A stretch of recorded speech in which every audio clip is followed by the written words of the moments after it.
Bonjour, bienvenue sur l'île de Santorin en Grèce.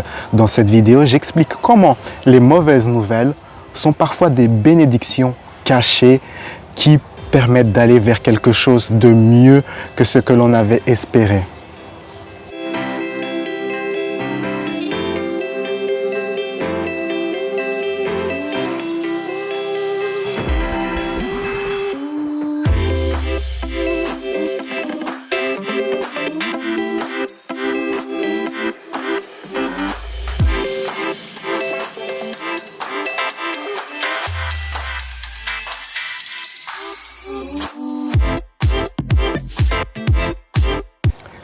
Bonjour à tous, voilà encore une belle journée ensoleillée sous le soleil grec de Santorin. Les mauvaises nouvelles, parfois on reçoit des mauvaises nouvelles et on le prend négativement. Mais on peut changer son attitude et utiliser les mauvaises nouvelles, les mauvaises choses qui nous arrivent comme des opportunités pour manifester quelque chose de mieux. Cela m'est arrivé plusieurs fois où j'ai eu une mauvaise nouvelle et puis, ok, je me suis posé, j'ai compris que c'était mes croyances qui ont fait cela, que peut-être je manquais de clarté et j'ai changé la situation pour attirer quelque chose de mieux. Vous devez savoir que peu importe ce qui se passe dans votre vie, vous n'êtes pas une victime. Sur cette planète, sur la planète Terre, il n'y a pas de victimes, il n'y a que des créateurs de réalité, des co-créateurs. Et donc, ce qui se passe dans votre vie, si vous êtes dans une mauvaise situation, c'est souvent le fruit des croyances et des attitudes, des pensées, des émotions que vous avez cultivées les 3 derniers mois qui précèdent cet événement et encore certaines croyances plus anciennes combinées à cela. Les moments de désespoir, les moments de problèmes, les moments chaotiques sont toujours précédés par des moments des pensées décourageantes, de la négativité.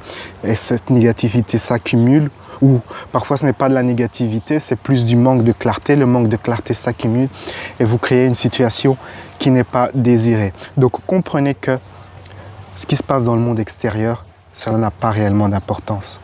Ce qui a de l'importance, c'est votre état d'esprit. Et quand vous savez cela, que c'est votre état d'esprit qui compte le plus, c'est votre état d'esprit qui est créateur, votre pouvoir, c'est le pouvoir de changer vos émotions, changer vos pensées. Avec cela, vous créez une énergie et cette énergie attire une nouvelle réalité. Vous savez que vous pouvez changer n'importe quelle situation. Vous pouvez changer de l'eau en du vin, n'importe quand, à n'importe quel moment. Et donc, c'est une opportunité. Vous voyez cela comme un test de l'univers qui teste votre foi, votre capacité à devenir un créateur de réalité. Les circonstances ne comptent pas. C'est votre état d'esprit qui compte. Et donc, si vous recevez une mauvaise nouvelle ou que vous attirez quelque chose que vous ne voulez pas, ok, posez-vous, prenez du recul et souvenez-vous de ce que je viens d'expliquer jusqu'à présent. Et puis, après cette étape, il faut se remettre dans une vibe, dans une énergie positive. Donc plus la nouvelle que vous avez reçue est vraiment très très mauvaise, et plus il faudra du temps. Parfois, cela peut prendre 3-4 jours avant de retrouver une certaine énergie positive. Parfois, cela peut prendre quelques minutes, parfois quelques heures et parfois quelques jours. Je dis quelques jours, c'est dans le sens où vous arrêtez tout ce qui se passe dans votre vie et vous vous focalisez uniquement sur l'idée de retrouver comme ça une bonne énergie. Et si vous avez reçu une nouvelle dévastatrice, par exemple, il y a cette personne qui a perdu son business et tout, ruine et tout ça, et elle s'est posée et elle a fait ce travail, elle est partie s'isoler dans la forêt, dans un petit appartement comme ça, un petit chalet de forêt, et pendant 4-5 jours, elle s'est remise dans un bon état de positivité. Comment on fait cela?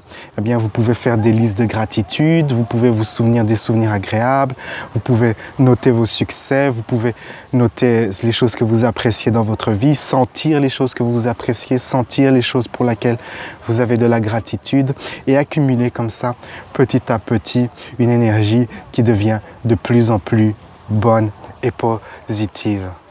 Je vais vous raconter une anecdote. Il y a exactement 10 ans, je venais d'emménager en Espagne et je me suis dit, ok, je vais attirer une nouvelle petite amie, tout ça.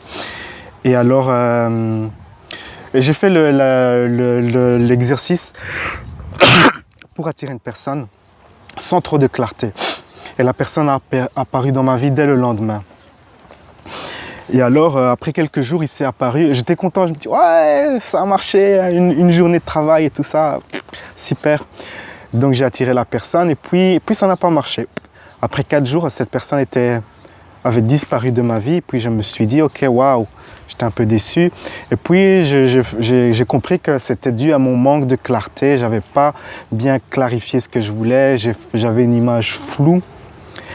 Et suite à ça, j'ai vraiment conçu une image très claire de ce que je voulais. J'ai marqué les qualités qu'a cette personne, comment est cette personne, tout ça. J'ai refait l'exercice. Et puis j'ai attiré à nouveau une autre personne. Et c'était vraiment une personne qui me correspondait plus par rapport à la première personne. C'était quelqu'un vraiment plus comme moi, qui aime voyager, qui parle couramment plusieurs langues étrangères, qui est à son aise avec différentes cultures. C'est quelqu'un qui me ressemblait beaucoup plus par rapport à la première personne, qui était plus une personne casanière, qui reste à la maison, qui a sa vie tranquille.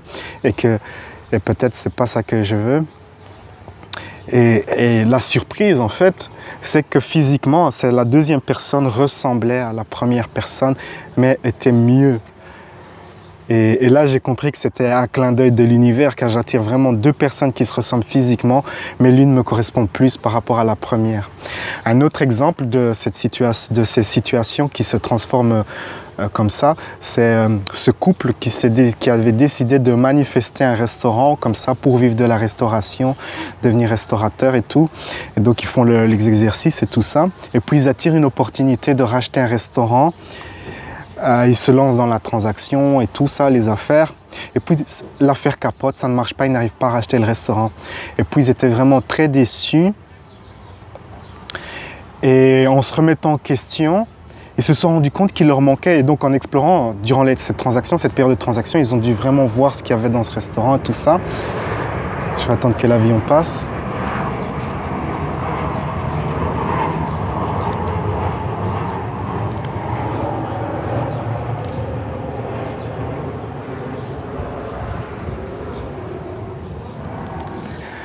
Donc en faisant la première transaction, ils se sont rendus compte qu'en fait, il leur manquait certaines compétences pour être des bons gérants de restaurant. Et donc ils se sont mis à apprendre ces compétences et puis ils ont refait l'exercice pour attirer un restaurant et ils ont attiré le restaurant, un nouveau restaurant et là ça s'est bien passé.